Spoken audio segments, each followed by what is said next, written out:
There was a roast that happened over the weekend, Sunday night, actually. Saturday would have been cool, but, Sunday night, we all stayed up for it because Tom Brady was involved. The Patriots are involved.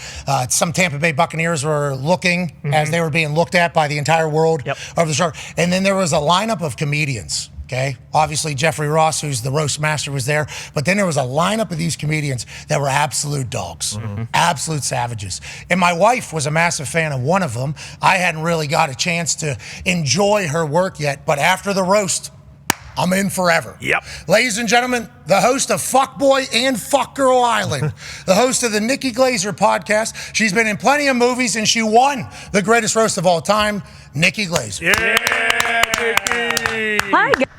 Nikki, how Thank you for having me. That's so nice that your wife is a fan. That's so sweet. Thank you. Yeah, I think she, similar personality from what from what I watched, on the greatest roast of all time. And then you got into the algo, after I said your name and my wife had a conversation about it. Seen a lot of clips. Hey, you're a fucking beast, Nikki. Huge fan. You got a huge fan of me forever. You. No problem. Oh my God, that's so nice. I have an HBO special coming out on Saturday night, so I hope you watch it. It's called Someday You'll Die, so check that out. But it's been insane. I mean, the fact that I'm on the show, there wasn't a chance I'd be on the show had it not been for the roast. This is such an honor to be here, and the exposure has been immense. Thanks for the shout out on the show. I mean, it's been crazy. Todd Bowles is a fan of mine. I just found out who he is. These are just... It's a new world that's opening up to me, but it's been so awesome. It's all new to me, but this has been so fun. Isn't it wild? Nikki Glaser and Taylor Swift. Yeah.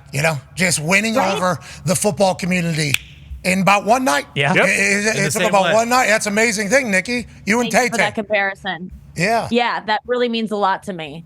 I was thinking if I could give you guys some jokes like I didn't use on the show that didn't fit in my set and just run them by you and think what you think about them. Yeah, we'd be very, very thankful for that. Would that be good? Is that happening right now? What's the language restriction here? Is this Ready to go. let it fly? Yep. Whatever you need to do, Nikki. Really? Yeah. Oh, that's exciting. Okay, well, these are just all ones that got cut because either they were similar to other things I was doing or just didn't fit in the flow of it. But let's throw some out. Oh my gosh. Just in talking about Tom Brady to all my friends doing research for this event, I learned that so many people want to suck Tom Brady's dick, and a couple of them are women. Okay. All right, I was going to wait. Yeah. Hey, that would have been good. That would have been good near the lottery ticket, gun to the head, the boyfriend. Yeah. Exactly. Yeah. You're right. That's where it used to be, and I took it out last second. But and I want to let Julian know that Tom is going last tonight, so you're gonna have to wait a second. To get this chair. What do Tom Brady and a SpongeBob? Eli Manning owns them both. Okay, love it. There was a lot of Eli jokes in there. Brady, you lost to a guy who makes Gronk feel cultured. CTE gets diagnosed with Eli Manning. Let's see. Oh, just the way he looks. I mean, I feel like we didn't really get into that enough. How crazy Tom Brady looks right now. I wanted to put a knife through him to make sure he wasn't cake. I was gonna ask him, I was gonna call him out on being just an anorexic Adonis. I was gonna say, hey, are you gonna eat something tonight? It's a cheat day. I brought some pussy if you want any. I threw some blueberries in it before the night began just to fit your weird diet. But then I looked at Jeff Ross and they dried up. So I don't know if you'd be into that. Tom, will you stop getting work done unless scientists figure out a personality transplant? You look like a movie poster for Smile. Oh. You look like you cum coconut water. You look like a cyclops with two eyes. Nikki, hold on. Nikki, hold on 1 second. How long have you been preparing for Tom Brady roast? I mean, how long? What's that? No. Honestly, I probably found out a month out, and that's when you start just watching all the documentaries. And because I knew about him, but I didn't know a ton. And that's where you just started immersing yourself and talking to everyone you can think of about their opinions of him, looking at pictures of him all day. And then the 2 weeks beforehand is really intensely working with a team to write all day and then go out at night and run the set around town 5 different times. I was, a week out, I was running the set, skipping from club to club, telling people okay, so here's who's going to be here tonight. I'm setting the stage. Drew Bledsoe. Here's the story behind Drew. Kevin Hart's going to be, and then doing the jokes. And it's kind of risky because with a crowd that it's not the roast, the jokes can work or they can't work, but you really don't know what it's going to be like the night of. So it was such a relief that it actually worked. Yeah. Did anybody in the arena, other presenters or roasters, did any of them hear any of the jokes before they were live? I heard Julian caught wind. I heard on his podcast, Julian Edelman heard that I was going to call him gay. And so he was ready to go, I guess, make himself seem even gayer. I think he was just like, I'll just go in on that even more. I'll just, because he didn't really have a retort to me. He just like proved my point. So that was kind of fun. But yeah, we're all like, you got to check because Jeff Ross and I are, and Tony Hinchcliffe and Andrew Schultz, all the comics are going from club to club trying stuff out. So if I would run into Jeff Ross, I'd stay out of the room because you really want to respect what they're doing. But then, there's some overlap. You also wonder what's the line. Like I heard someone was doing an Aaron Hernandez joke and I go, I didn't even know that was on limits, So then it changes everything when you find out like, oh, we're going there. Okay. Well, let's see. Now my whole set changes because that raises the bar quite a bit. Yeah, there's a lot to pull from there. I'd assume the brain, wants to explore the space over there. Let's talk about what was potentially off limits. I read a quote from your Howard Stern interview about how you and the comics kind of agreed, like, hey, we're not going to do any kid stuff because they didn't sign up for this. And then there was that moment with Jeff Ross and Tom at the beginning. I assume you've already had to talk about this 10 times. I apologize for not hearing your answer. No. And I think Andrew Schultz said that they were told, like, hey, Robert Kraft stuff, really, the happy ending stuff, we're not really going to do that. Was that just like conversation among comics? Were you told about stuff you couldn't talk about? Like, what were the guidelines and when were you told them? Pat, it's really interesting because there are no guidelines. So you have an interview with the producers beforehand, and I go, okay, what can we make fun of? Because to me, the only thing I knew about Tom Brady was that kiss. Like, as someone who didn't get into football, as I said in the roast until Taylor Swift said it was okay, I'm kind of like new to this world. So I knew about him kissing his son. That was like the funniest thing to me. And that's just such a place that I went to. I wrote so many jokes about it. And then we all were like, you know what? Actually, it's not really good to go there. I don't think it's not fair to the kid. So we pulled that. But it was honestly like, hey, we've kind of agreed to not do that, but it is live and you're just going to have to feel it out and do whatever you want to do. So I think in that moment, I think we did also, I think I caught wind. It was never set in stone. There was never an email. There was never like a mandate of don't talk about Robert Kraft and the massages. But it was just a vibe of like Robert Kraft is kind of like having Tom's dad there. And it's just not the person you want to go after.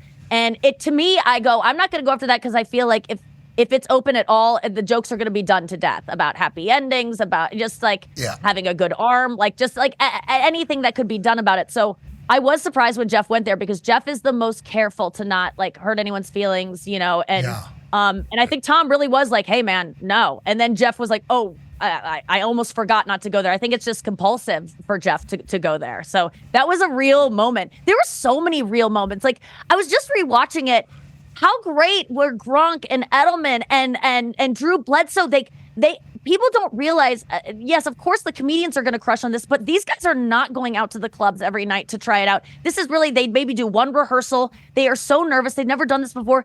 They killed. Like just watching Gronk's and how his moments of like, hey coach, and then going like, wait, and then the Bill Belichick gives him the whistle and he goes, actually, I'm going to tell that one again. Like he had and then being proud of himself for being like, I actually wrote that one. Like he watching it so proud because I know how hard this is for someone who's never done it before, and they absolutely killed. Were you impressed as yes. I was? I was so nervous.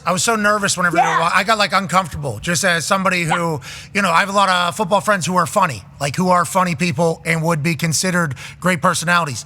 Walking up to a podium in front of an entire arena with like delivery and everything, I got like I was very uncomfortable as they were walking. Julian killed it, I thought. Drew Bledsoe obviously started the night. And Gronk, I mean, he was getting crushed by everybody. And for him to walk up there, I'm creative. Even though everybody thinks I'm some big dumb dipshit, like you could tell that was in the moment. He was like, fuck everybody. Like, I can't believe this. It was really cool. Hey, you're you're Gronk saying, even me know that no money or whatever. You know that not real money. Yeah. Thank you. Yeah. It was so fun. Yeah, that's like it's all about the delivery, and those guys. I really am just like I was emotional watching it because I know the level of difficulty. And I talked to Gronk beforehand. He came.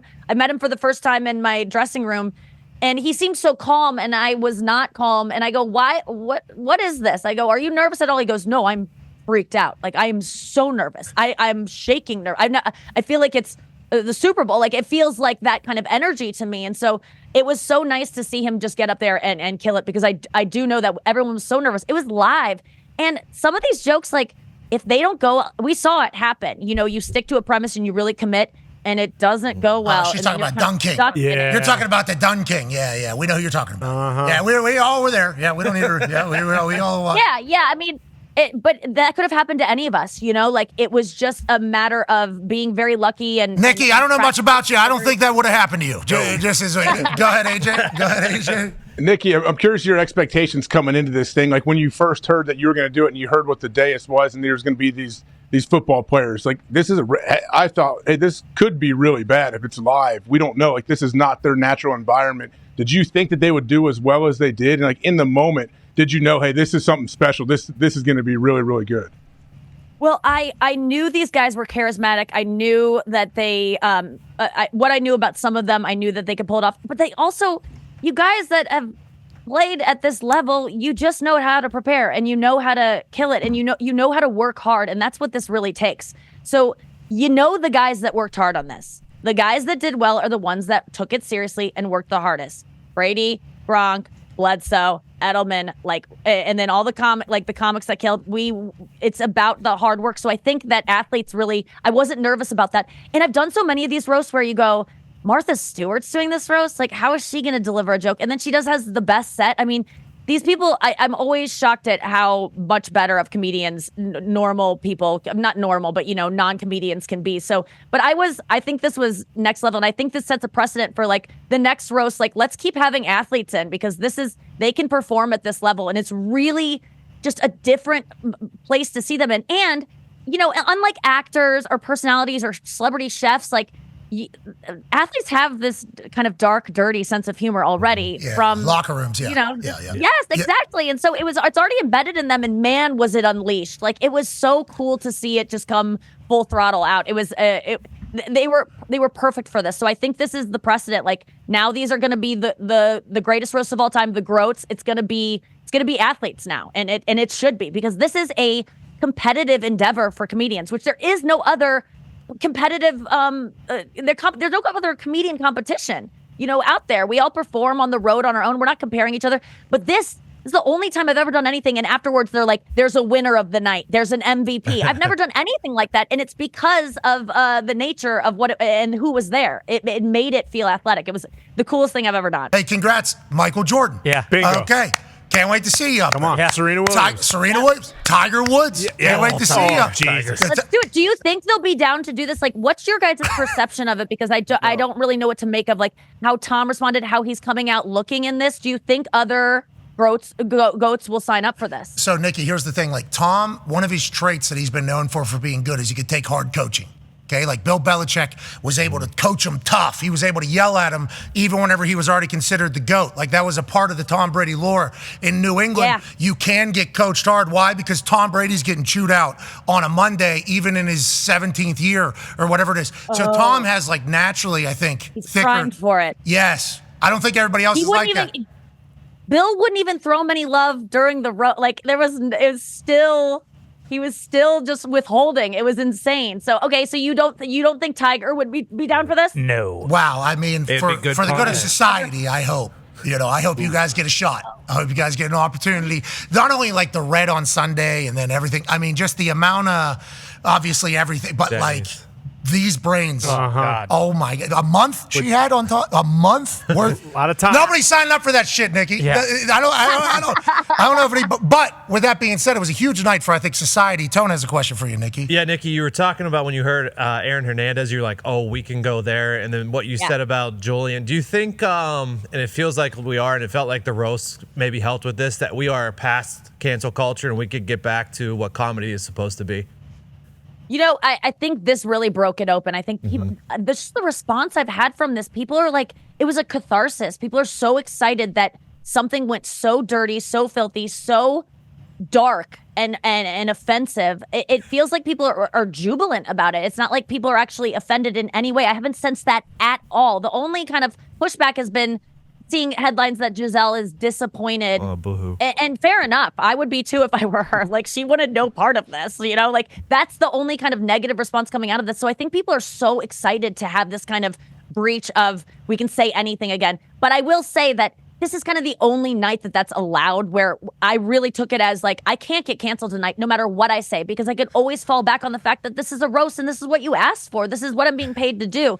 And I don't know that is, it definitely would help the conversation, but I think this is truly the one special place where you really can say anything. The only place. Well, people are laughing though, which is good. Even in the arena, there was big pops for a lot of things that I think a lot of us who live on the internet and see how things go, get a little bit of fear, like, wait a minute. So there is no line between humor and hate in some things, because we have to be able to keep laughing and pointing at things. And I think if everybody's getting targeted, that's better for society as well. And if you're telling the truth, it's you have that defense. Like most of the jokes that really hit were just the things that we all think that that aren't being said.